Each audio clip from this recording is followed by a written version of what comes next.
mingi mwana mboka na pesi ba nyonso bazolanda biso mbote epai bizali bayeba ke mboka ezokende na libulu lelo etamboleli ya mboka na biso na ba domaine nyonso eza par terre.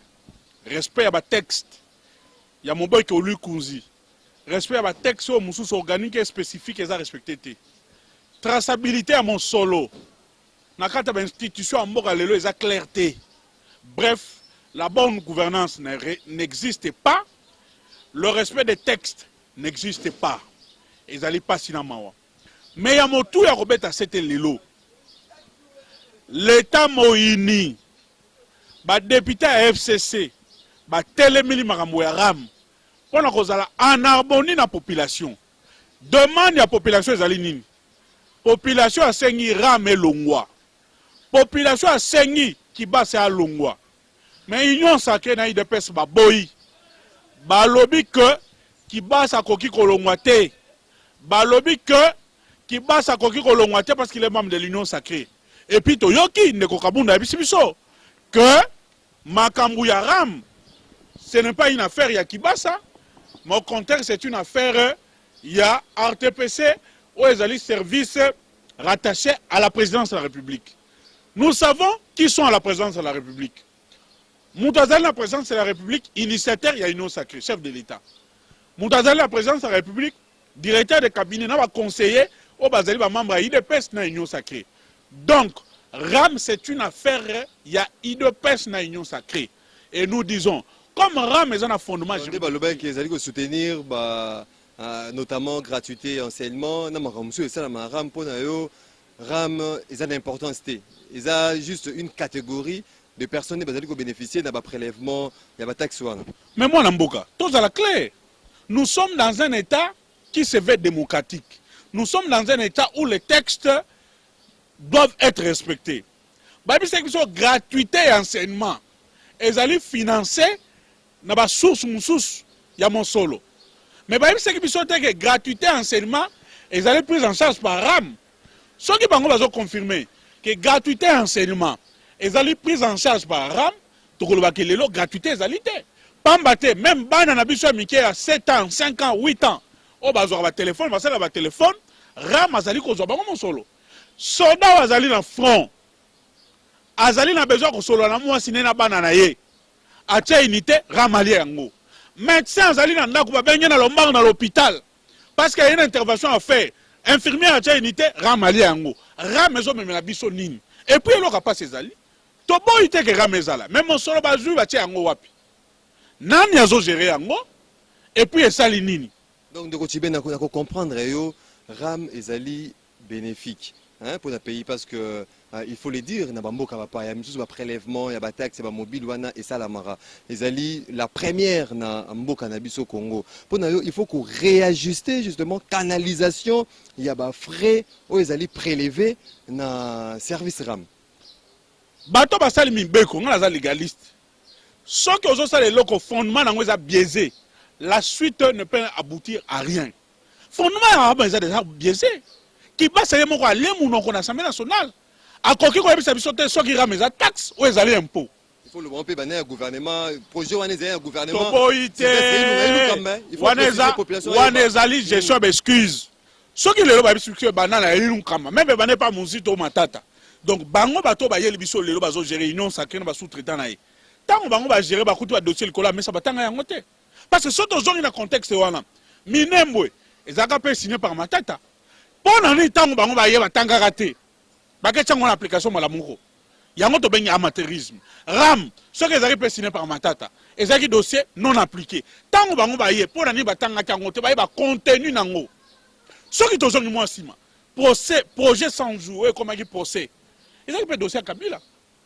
Bato ba rangote ba rangote projet 100 jours makamona nyonso bango basali na ndenge ya mabe. Kabila zo eta sala ngote. Non. Félix Aesco la différence que Kabila c'est lui le concepteur du projet 100 jours mais le projet était encore aux études sans pour autant être pratiqué. S'il vous plaît, avant de mettre en pratique un projet, on doit d'abord l'étudier. Différence ya biso na bango yangwana. Bango bazo ba projet sans études. Yango besoin capoter projet 100 jours et capoter 500 millions ibami. RAM 260 millions et Ibami. Tu les jeunes, ils capoté. Banzela boni matongi na kisasa pour les jeunes. C'est quoi moi Serge Tibin, to éclaircir ce que ba imboka.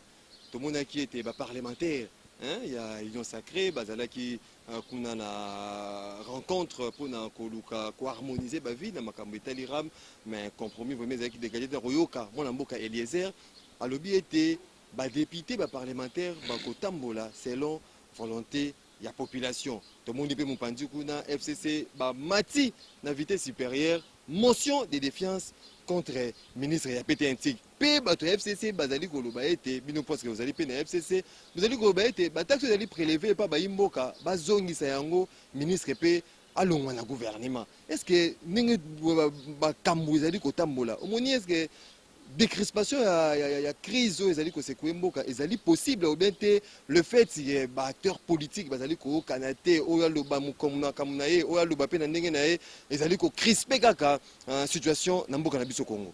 Moi na mboka na kozonga ya susu tozali na mboka ya texte o tozali na constitution na ba loi organique ram eza taxé eza impoté kibasa ye moko biso ezali rémunération des services.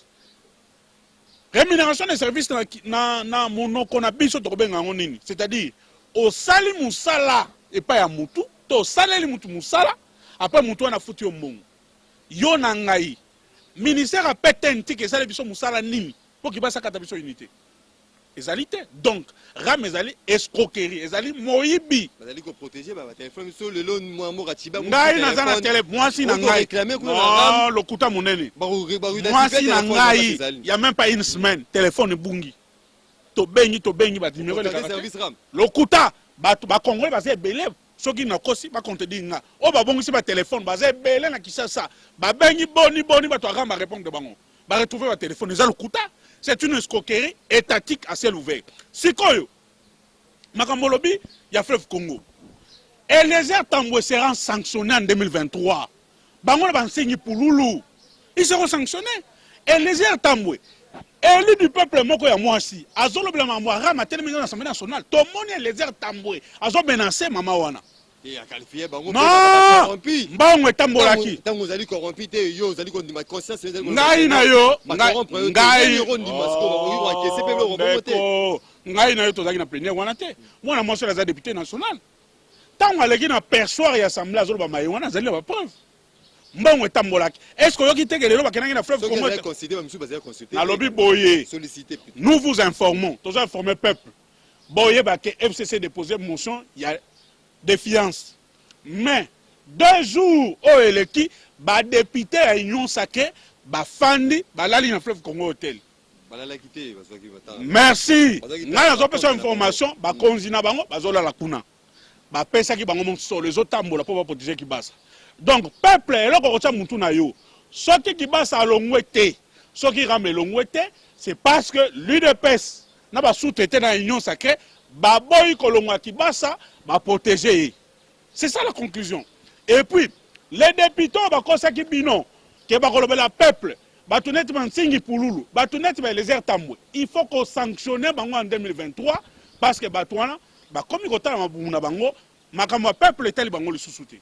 Donc, Tibin, to Kabonana, peuple va retenir Nini. Na makambo etali ram pour na ko annoncer na ko informer bango te makambo taxe ram tina mboka papa ya petama o ezali première expérience on le dit bien makambo ya taxe ram na mboka papa ezali ram et pas na biso ezali taxe te na mboka na biso c'est la première ezali taxe te ezali taxe te o monani ndenge ministre ya sele ko loba em susu ko rectifier ngo yako akoleka lesusu na kati ya assemblée nationale kabongo te yango to bengako kimuibi siko souci na yo na minitio parce que ba imoka bazali kolanda na mboka bapaya na France na États-Unis partout bazali kolanda yo mona mboka Tibin makambo etali dossier ram est-ce que il faudra réajuster ko conformer ngo na ba texte pona ezala accueillir ndenge makambo c'est ça la makana état de droit ou bien te pona yo taxe ram il faut zara supprimer. Nous gérons et nous dirigeons pour le peuple.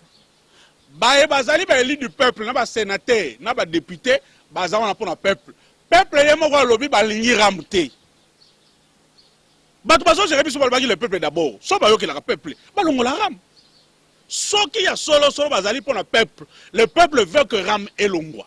Ça c'est la première position. Le peuple veut que comme Kibasa aliaki munoko akoki ko répondre ba député te akweya des préoccupations au peuple yangona des préoccupations au peuple soki basali yango te ils ne sont que là pour na babuna bango nzemo ya le peuple d'abord et ils allaient pour na sepelisa batu o bazali na limité et non la population. Merci Namon Mboka Serge Tubin, Baïmboka fidèle téléspectateur, il y a Doudou Motir et télévision, mais ça, qu'on a biso, Nabamboka Nyos, pour dans l'autre, il y a Melabino, Mboka Serge Tubin, Wazali, Moko, il y a un communicateur, il y a PPRD, parti à Front commun pour les Congo, FCC. Tout le monde il y a un Serge Tubin, ceux qui ont allé dans l'euro au Baxate, tout le monde. Makamunso soit bezolika, na militaire à EPST. Toujours IDPS union sacrée. Le droit à grève est un droit constitutionnel et fondamental reconnu dans la carte de la Constitution. Droit n'est pas reconnu dans le salaire, rien sur la République du Congo. Ce qu'on dit que droit est respecté, il faut gréver. Les enseignants ont grévé, ils étaient dans leurs droits. Moussala ya l'État congolais ali koyoka maïba enseignant bazo senga ba fandi ba ko solula baza ba soki ba moni ke maïba bazo senga na l'équipe baloba OK maïba lobi wana to koki sango mibu ezoya mais oh biso to koki ko sala maintenant ezali boy en lieu place ya ko intimider Tony Mwaba en lieu place ya ko intimider ba enseignant o désactiver bango d'abord un moussala na été ezali moussala ya ministre ya fonction publique. Ils allaient outrage, ils ont empiété na ba droit, na ba prérogative, il y a ministre de la fonction publique. Toyebisie azong sa m'enseignant wana. Deuxièmement, kokendanger na l'école catholique lelo, c'est une erreur grave. Parce que gratuité en omogi et comme non bon ram des autres foot sa gratuité. L'école catholique, ba enseignement za foot à $500, $700. Bino mon l'État congolais. Bon, si bango ke bon ni ma gratuité, to ko bana ko futa bino mbongo. Ceux qui batona ba réclamer ma beza wat. Parce que les enseignants là ce sont des parents, bazana basi. Bana na bango pe batanga. Donc to yebi si ndeko na biso ya ministère EPST, to yebi ki azana ba rebelle. So jui dossier Veridos, ya mbongo William. So to jui liste ya ba témoin o evimba ki comme belé. So ki to jui makamu ya bana na biso ba finaliste basalaki décision liboso oh balongoli bango na système éducatif tant to telemeli to bisa que décision wana eza décision mo ya émotion avec kozongila donc c'est un monsieur qui tâtonne au sommet na ministère ya EPST et loko to senga ye azongi sa enseignant wana bazalaki na droit ya ko gréver le droit de grève est allé reconnu dans la constitution à tous les salariés de la République du Congo. Le droit de la grève reconnu par la Constitution congolaise sur ces propos. Il y a mon amour Serge Tubin, l'un des communicateurs PPRD FCC, de mettre un point final à votre numéro. Au besoin qui vraiment a plaisir et à partager Makamuzelo Kambo Cannabis au Congo. Tokutani prochainement pour un autre numéro pour parler Congo. Bye. Merci. Merci beaucoup. Na sepeli no bopé singa parole. Mais en tout cas, nous avons vraiment regretté ma casse na ba député mboka na biso. Nous avons regretté ma casse na ba député mboka na biso. Pour ba yeba yango ke soki ba benga palin wana palin du peuple, ils apona biso peuple. Alors so ba bazo défendre biso te pona ba vendre kuna, en tout cas to regretter na ma casse et ça la biso vraiment passivement pona mangambo. Pona ndeko Eliezer na regretter na ma casse. To yebi bien que makambo nyonso yo salama, IDPS azana sima makambo. Mais bayebake so ba continuer toujours na kosala biloko oya ki moyibi ki escroquerie o bazo sala batu pe biso peuple un jour to la muka kala mingi te mais to regretter makasi na ba député oyo bazaka ta parlement musalo ba osala biso tozo mona musalo osala te c'est la toute première fois na yoka que ba député ya FCC basala musala malamu o baza pour intérêt peuple depuis na botama na mboko Congo na yoki onga siko en tout cas ceux qui va continuer boye même 2023 biso to appuyer FCC par rapport à IDPS parce que biso peuple tozo souffrir to na misala moto to sala to za na engagement moko to ba engagé mais yo ozo kata peuple sur 7 points quelques dollars par année par mois 1.17 est-ce que c'est normal na sala ka wapi place nini o bino bo engagé nga bo ebiki nga futa nga salaire $200 $300 pour bokata nga $7 par année. Est-ce que mbongo wana nyonso wana ezokende wapi? Ezokende ba poche bato ba sabuto na wanani? Ba ye ko ba biso makambo ya ba transport. Oh non, autorisation de transport. Oh nini bo. Makambo nyonso ba mbongo nyonso bazokana banzela ni to mona ba osela biso peuple. En tout cas, biso tozo regretter makasi. Lelo to on a besoin kibasa akoya. À part kokoya na e, bazongi c'est le peuple congolais ba crédit na bango nyonso tout. Oh bango baliaki. Bazongi c'est le peuple congolais. Bazongi ça va crédit wana parce que to moni eloko wana eza ki escroquerie. Ba komi ko bouger liboso alobi ona eza ma gouvernement. To yeko yoka lisusu nani oyo nani vice-président ayoko lobakena. Ote eza ma présidence. Est-ce que c'est normal? Et ça normal. Directement, biso peuple te comprendre que makambo ram o eza IDPS nem tazo luka yango po anyoko la kaka toujours peuple. To comprendre yango. Alors biso siko pona biso to sepeli mingi lelo monsieur to na besoin ki basa akoya pas ko koya ki basa ba décider leye azongi c'est le peuple congolais ba crédit na nyon surtout oyo baliaki. Merci beaucoup. Concernant dossier RAM. RAM en soi eza mabete. Elo eza mabe mbongo wana ezokende wapi, c'est ça maintenant le problème. Mbongo wana eko servir biso tomata salaire ya ba fonctionnaire, ya ba militaire, ya ba enseignant, so qui ekende na objectif wana na soutenir à 100%. Merci.